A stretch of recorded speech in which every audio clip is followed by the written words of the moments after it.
JJ Titan Dog 70, or James, you want to be less formal. And we just finished up Halloween Havoc, and I wanted to get a video up here to give you my thoughts, the results, and my thoughts on it. First, we'll go with the results, and we open up with the North American Championship match. We had Johnny Gargano facing Damian Priest, and the spin the wheel make the deal, and ended on the Devil's Playground, which is basically Falls Count Anywhere match. And Gargano beats Damian Priest, right, hitting him with a tombstone and covering him with a little help from a masked person. So Johnny Gargano is now your two-time North American champion. And then we had the Santos Escobar taking on Jack Atlas for the Cruiserweight Championship. Escobar beat Atlas to retain the Cruiserweight title. Then you had you had Dexter Lumis fighting Cameron Grimes in the Haunted House of Terror match. This match went on pretty much throughout the night. It was 2 segments. In the end, Dexter Lumis put in the silence and beats Cameron Grimes. You had in a hard-fought match Rhea Ripley, taking on Raquel Gonzalez. Rhea wins clean with the Riptide, which was a good match there.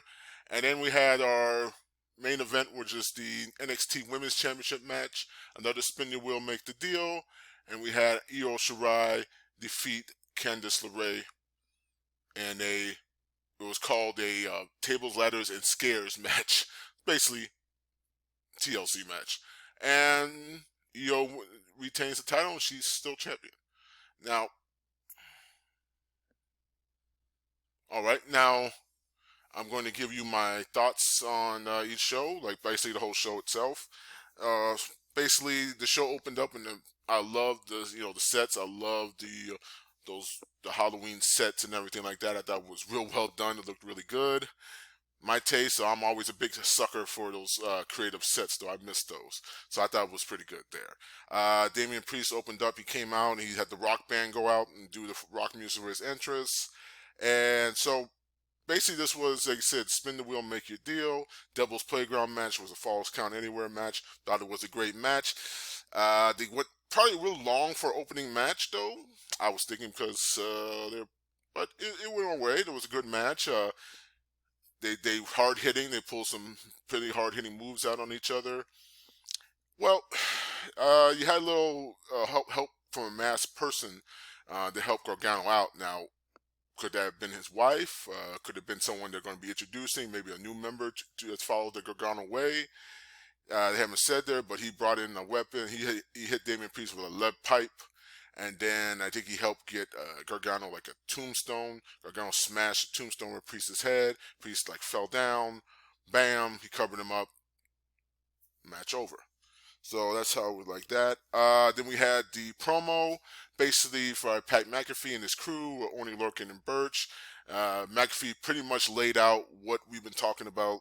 Essentially, it looks like he said he was the one that hired Ridge Holland. So I think the storyline was originally, before Ridge got hurt, was he was going to be the hired gun for Pat McAfee, and eventually they revealed that he's behind that, and they would have gone there, but because Ridge got hurt, I think they had to call it audible and bring Pat, accelerate the story. That's fine. You got Oney Lorcan and Birch. Pat just laid it out. Hey, I went with the people that hurt the guy that I hired. That's fine. And then you had, so he did the good. It was a great promo. I think, again, McAfee is pretty much the top heel now in the company coming in, and the man could talk. So, hey, if he's going to be like a manager type thing, that's good. Maybe occasionally wrestle. I think he'll be fine with that. And then, so before Birch and Lorcan can talk, you had Kyle O'Reilly come out and surprise return Pete Dunne. Now, again, we're thinking, okay, so it's going to be, Pete Dunne versus them. No problem. Swerve. Dunne turns on Kyle O'Reilly. He's joined with McAfee. And they jump Kyle O'Reilly. They beat him down. So essentially now we have, we think we set up for War Games now. So you have Undisputed Era versus McAfee's crew and everything with Pete Dunne in there. Which makes sense because Dunne has no love for Undisputed Era anyways. Again, Roderick Strong, and he's been fighting with them since, for years. So that perfectly fits in there. Now we have, set up for War Games and everything. Like I said, I thought it was well done. Great promo. We're moving forward. We got War Games coming up probably in November. So we're good there. So we're moving forward there. We'll find out next week how Undisputed Era will respond to that. After that, we have Cameron Grimes basically playing his, he's scared. He's trying to plead with Rhea and Rigo, like, don't let me do it. I don't want to go do this. I'll take a loss and everything. Rigo's kind of just like, no, you got to do it. You got to go to the parking lot. He's like, we'll just do it in the ring. Nope. So he goes out to, so they cut this segment there. He goes out to the parking lot, it's going to take the shuttle to the haunted house. We have Escobar, Santos Escobar versus Jake Atlas. Good match and everything. It was mostly just to, I think, get the cruiserweight match, cruiserweight into the spotlight a little bit, fill up the show. It was a serviceable match. It was really nothing spectacular. But I think, like I said, Jake Atlas has got some. He's probably going to be a star. Give him some time, get some seasoning. I think he'll be good. It was a good match, like I said, with the help from the crew, Escobar's crew. Escobar ends up winning that one. And then we, like I said, we cut back outside for the next segment. We have, Grimes is still like, oh, waiting for the shuttle. The shuttle's going to take him to the house. There's a dude, this creepy dude sitting in the car. He's like, no. And then comes out Michael P.S. Hayes with Bad Street playing in the background, doing this thing. I couldn't understand. Honestly, I couldn't understand what Michael Hayes was saying, but he was doing it with charisma. So, I'm a sucker for old school. So, hey, I was happy with that. So, Grimes gets in the car and he drives off. We go to commercial. We come back. We get to the haunted house of, it's called the Haunted House of Terror match, which essentially is Grimes shows up there. He's talking. He's jaw jacking. He's like, I'm gonna come get you. He's scared. He's like, he's doing the fear walk. When you talk and you're scared and you're walking forward and everything like that. And he's fear walking and he's talking. He's, I'm gonna get you, man. And I like Cameron Grimes though. He's a guy. He plays that chicken shit heel so well, and I like that. And he still can handle his business when he has to, but he'll take the opportunity to go there. Fine with that. I thought it was well done. Like I said, he goes in the house. There's creepy stuff going on. Lumis is hiding in the back. You can see him like in the background. He's going through the house, and then he's like, then we got the Blair. We go Blair Witch. There's a ref sitting, his face in the corner, and everything. And he's like, ref. He's like, is this going to be falls count? Is this going to be falls or submissions? And, ref's not saying anything. Ref turns around. It's a zombie. The ref's a zombie. He's like, ah! Cameron's running around the house. He's running the thing. He's got creatures coming out here. He's going crazy. And then suddenly Cameron Loomis comes through the door like he's Jason Voorhees. And they get into a fight. Now, I will admit, it was probably, be honest with you, it's a little dark. I know what they were trying to aesthetic, they were trying to go with that, and they were trying to go like the dark creepiness. But it was kind of dark and it wasn't lit as well, so it kind of felt little, just confusion. It was a little confusion who was fighting everything. I think he did though, like Loomis stopped through a door or a window or something, and then he's like running, and he runs into the bathroom, and he closes the door, and he's holding the door, and kind of like, kind of reminds you of Shining, and he's holding the door, and then he looks and turns around, and he sees there's like a silhouette of a woman in the shower. Suddenly Grimes, out of all this, he's like, hey, I didn't know Loomis had a sister. Like, hey, I am feeling a little grimy.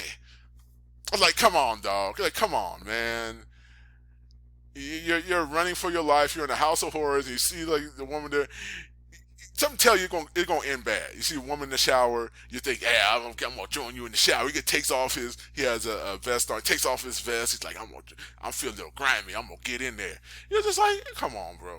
Come on. So he pulls back the shirt, and it's a zombie woman. She's like a zombie where she's contortionist. She's throwing her legs, with a leg over the back of her head. And he's like, ah! He's screaming. He's like, ah! He goes through the door. Loomis comes out again. They fight some more and everything. He runs in there. He like knocks him down. He goes, I'm gonna get you. He grabs I think it's like a broom handle or something. Goes in there. Tries to swing on him. Suddenly zombies are there. Zombies all over the place. There's a female zombie there. Ah! He runs the kitchen. There's one on top of the refrigerator. She jumps on him. He's like, ah! He's losing it. He's losing it. He's gone like that. And he throws out. He gets out there. He's like hiding in the thing. And then Loomis jumps through the window, chokes him out, pulls him out to the outside. He fights him off. He gets to the car.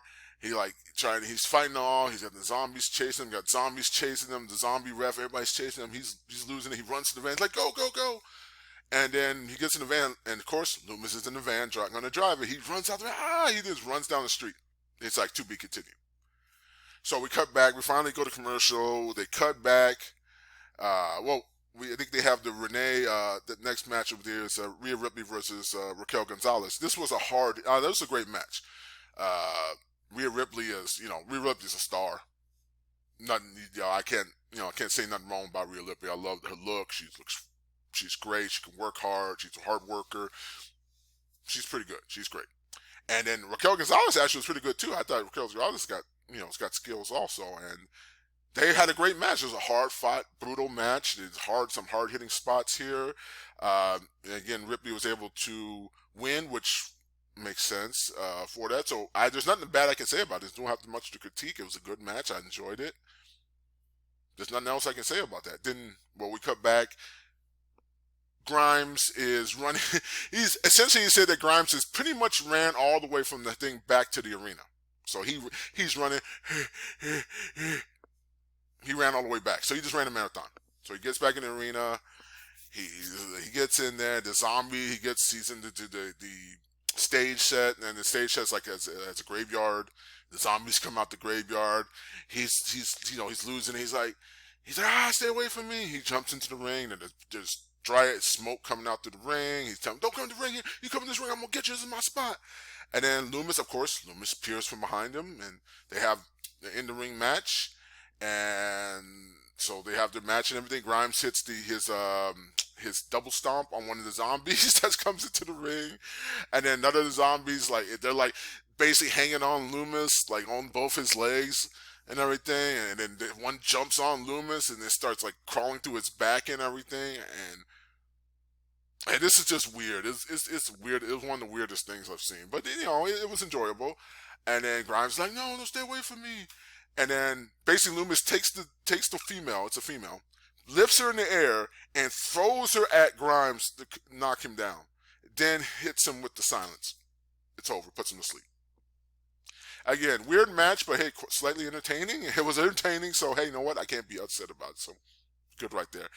And then we have I believe the last match of the evening was for the Women's Championship. Io Shirai versus Candice LeRae. Spin the wheel, make the deal. And then Shotzi is the host, so she's been changing in and out of costumes or introducing the matches. Looking pretty good. I think she's done a good job. I like Shotzi Blackheart, honest with you. I think she looks great. She's unique. She's perfect host for this Halloween, for this show. And she's in this red leather outfit. Looks fantastic. And she spins the wheel, and we get the ladders. It's called the tables, ladders, and scares match. So table, ladders, and chairs. So essentially, it's a ladder match. So we have a fantastic ladder match.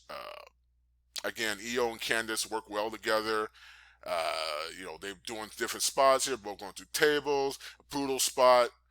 There's one brutal thing where Candice tries to kick her through the ropes, and Io gets the chair and puts her leg through a chair, her ankle, and she's holding it there, and then she does a dragon screw with the chair and spins it across the ankle. I've never seen anything like that. It looked brutal. It looked like it hurt. Like that, and then they did a backdrop, and Candice took a backdrop on the back of her. I think she may have hurt her shoulder, so I hope she didn't she bruised her cut, because she was slapping her shoulder through the end of the match. So I hope she didn't bruise her collarbone or something over there, because that was nasty. It's her back over the back end of the chair. I think she may have hurt her shoulder. I'm hoping it's bruised or something, because I thought she may have hurt her collarbone right there. Then we have basically the end of the match comes where, again, the masked figure that helped out Johnny Gargano helps her out, pulls her up, basically carries to the top of the ladder, and then Shotzi comes out, and Shotzi gets on. I don't know if it's Johnny Gargano or not, though, but it was a small person. It could have been a female, or it could have been. But Shotzi gets on the shoulder, does the electric chair drop, takes out the masked figure. Io puts the ladder up there, climbs up the ladder herself. They both are going at it. Io gets knocked down. Io gets back up, pushes the ladder. Candice is pretty much, and through early in the match, they set up a ladder across the apron and the announce table. And then Candice falls through the table. Smash. Boom. Candice is out. Io grabs the belt. Io wins, which is good. So that was pretty much the show in a nutshell. Overall, I thought it was a great show. It was basically a mixture of, their it was a special show, but he still had the weekly show, so it's still advancing storylines. Pat McAfee is pretty much now, like I said, Undisputed Era now is the face stable. Pat McAfee now has the heel stable, and they set up for War Games. So now we're going to have a big War Games match between both stables. I don't know if McAfee is going to actually be in it. He might be in it, so he's probably going to be in it. So we have that set up. Gargano, now we have set up Bronson Reed is the next setup in line for the North American title. I really think Damian Priest is probably going to get called up. That might be the reason why he dropped it. Because everything that you've seen about Damian Priest, he's main roster ready. And I have a feeling they probably going to be bringing him up. Anyway, that's why they give it to Gargano. And then Gargano's going to probably have the next thing with Bronson Reed. That's probably the next feud there. And so I see Priest going to the main roster probably soon. They might be doing that. For that, I think that's pretty much. I think Escobar, the Jake Atlas was fine. Escobar, I like their stable, but I really think if they're going to do something, we have to bring. Now that I think we have the restrictions lifted and everything, we might see more of the cruiserweights come back. We also see Escobar might have get some more guys coming in, so we're going to be doing that. Lumis is just crazy with Cameron Grimes. I like Cameron Grimes. I think he can be a great champion. He's got a great character. Lumis is just creepy, and he's doing that subtle Mike Myers thing. And that works. I don't know where they're going to go with that. Good there. Rhea Ripley. Again, are they setting up for Ripley versus EO? Because, honest with you, Ripley, I don't know why they're keeping her here. I think Ripley should be main roster herself. They're just trying to shore up the women's division. I know they're kind of thin there next and everything. So, yeah. So overall, though, I would say it was a great show. Probably, I'll give it probably A, A minus. I thought it was a great show. That was fine. I enjoyed all the matches. I thought the segments were fine. That was funny. In the end, I think it was a good, it's a television show. It was 2 hours. It was a great 2 hour time. I enjoyed myself. I would say overall, if you get a chance, I would say take a look at it and enjoy it. I love the sets. Again, I want more sets. I miss those specialty sets and everything like that. I thought it was fine. I love to spin the wheel. Only thing I wanted to do was spin the wheel, make the deal. Was they did do the mini movies, but that's some old WCW stuff. So overall, I hope you enjoyed it. Like I said, I will go off for today. Again, I would say I recommend the show. I give my overall grade A minus. I thought it was a great show. I say check it out. Some great matches here. We're going to see going to War Games. Again, this is JJ Titan all 70. James, I'm signing off. And I thank you for watching, and you enjoy the rest of your day, and y'all take care.